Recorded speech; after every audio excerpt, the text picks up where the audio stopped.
A billion-dollar organization doesn't have the luxury of being sentimental.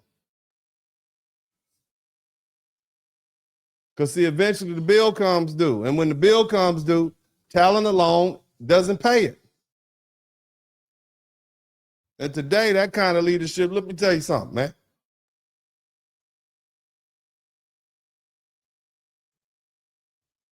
I've been involved in youth basketball with my son for about a year now.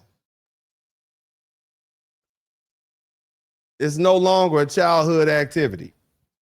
It's a family business, a development system, a recruiting pipeline, and for a small group of elite prospects, the earliest stage of a multi-million-dollar career. I already talked to my son about NIL deals. Parents aren't merely dropping their kids off at practice and hoping the coach discovers them. They're paying for trainers, AAU travel, exposure camps, tournament fees, uniforms, shoes, film, social media promotion, recruiting services, and sometimes private school or prep school opportunities. The Aspen Institute Project Play reported that the average U.S. sports family spent $1,016 on a child's primary sport in 2024.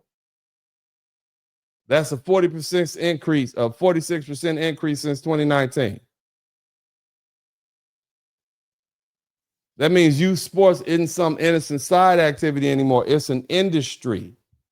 And once youth basketball becomes an industry, the family becomes part of the business model. The child is no longer simply a player. The child is an enterprise. And somebody has to manage the schedule and pay the fees and get him to the tournament and has his games filmed, and talk to the coaches and monitor the social media and understand how recruiting works. Somebody has to protect them from these damn fools and users and parasites and loose women and fake friends and jealous cousins and crash out homies and homegirls. Whether people like it or not, the family is often the first management team. And if the family is chaotic and undisciplined and broke or absent or emotionally unstable, then the player starts his professional career already carrying risk into the NBA. That's why access matters and planning matters. Stability matters. A father who can't take off work, drive across the country, sit in the gym, speak to coaches, study the system, protect his son's name, and keeping focus matters.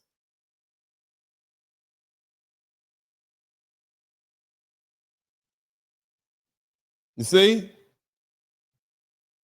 Executives, they know that.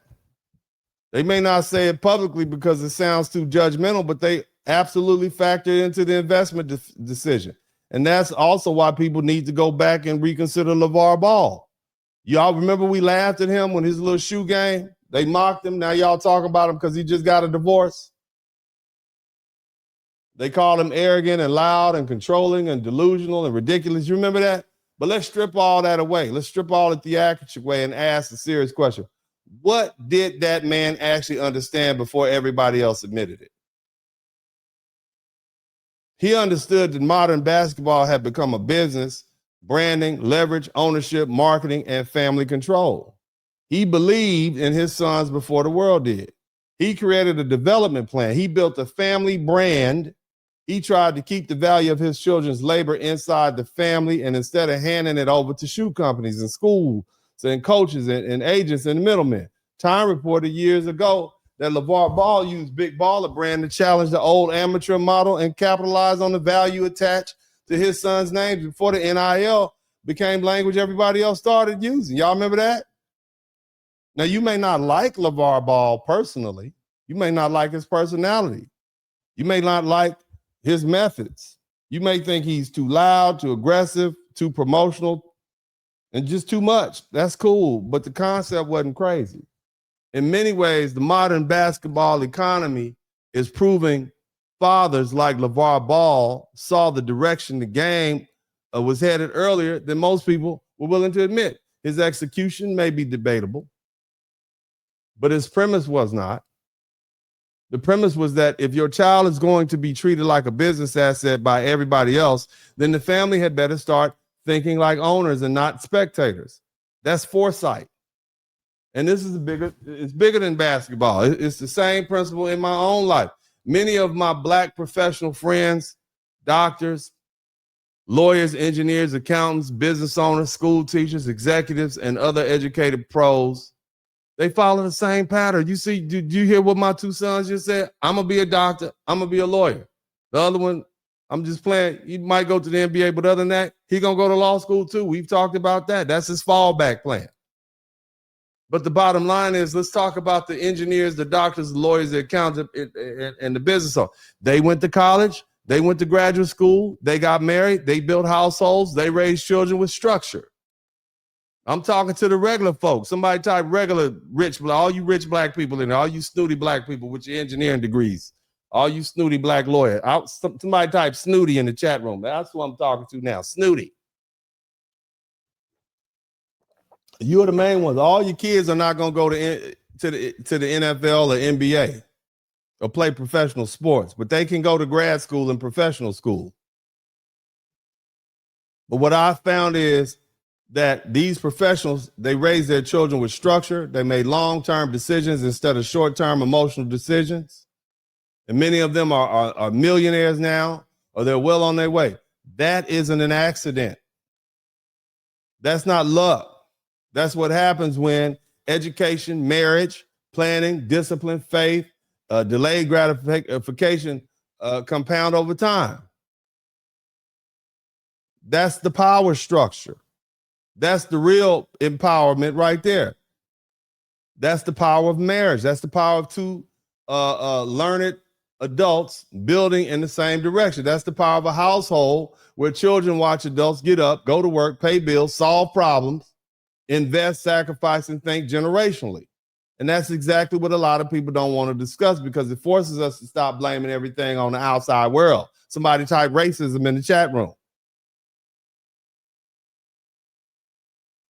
You see? I get it. Look, racism exists. Opportunity matters. Okay? Access matters. America has historically placed a lot of barriers in front of black people for generations before. But after we say all that, we still have to ask what we are building inside our own homes. We still have to ask whether our children are being raised with discipline or raised by excuses. We still have to ask whether whether we're preparing them for success or merely hoping they survive this disorder. Again, you listening to me? And we're using the NBA. We're talking about big business, but this is America, generally speaking. This is life. Now, it's related to the NBA. I've already explained to you all. The league is global. You got competition from all over the world. It's not just kids growing up in Chicago, Detroit, New York, and LA, and Houston, and Atlanta that you competing with people from continent, Europe, Africa, Canada, Australia, Latin America, anywhere else. The NBA has franchised. They got something called FIBA, which is basketball without border programs, brought 40 top high school age prospects from 29 countries to places like LA in 2026 to an all-star camp. You understand? These people are producing trained professionals.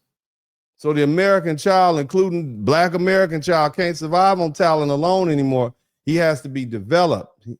He has to have adults around him who understand the assignment, and development requires structure.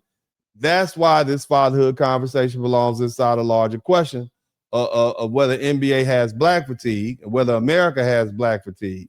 You understand?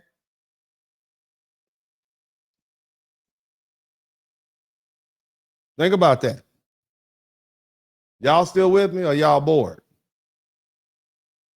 Again, the real question is not whether the NBA is tired of black players. The real question is whether the NBA is tired of chaos. Aren't y'all tired of chaos? If you tired of chaos, type tired in the chat room.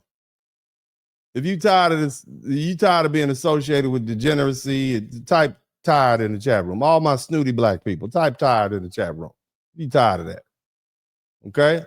But again, that 2026 draft and the fact that they have all these white fellas on the starting roster in the Lakers, it showed us more than who got picked and who's playing the starting position. It showed us who's been prepared. It showed us who's been protected. It showed us who's been developed. It showed us who has structure behind it. It showed us who has somebody standing beside them before the cameras arrived and before the league decided they were worth the risk.